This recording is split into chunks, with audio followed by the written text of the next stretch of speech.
मोराच्या रांगोळीसाठी मोराचा वरचा भाग आपण निळ्या रंगाने काढून घेऊ. शक्यतो जांभळ्या कलरने आउटलाईन करा. माझ्याकडे अवेलेबल नसल्याने मी हा वापरला आहे. आणि त्याच्या फेंट शेड आपण त्याच्यामध्ये टाकत जायचे आहेत.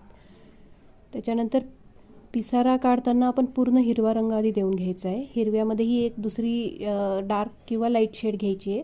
त्याच्याप्रमाणे असे पीस काढायचे आपल्याला आणि त्याच्यामध्ये आपल्याला एक एक रंग भरत जायचे. आता हे रंग आपल्याकडे जे अवेलेबल असतील ते आपण घ्यायचे आहेत. पण शक्यतो शेड घेताना हिरवा, पिवळा हिरव्यानंतर पोपटी, नंतर पिवळा, निळा आणि आकाशी ह्या पद्धतीने शेड घ्यायची आहे आपल्याला. बऱ्याचदा हे कलर्स आपल्याकडे नसतात, त्यावेळेस आपण मल्टिपल कॉम्बिनेशन वापरू शकतो. हेच वापरायला हवेत असं काही नाही.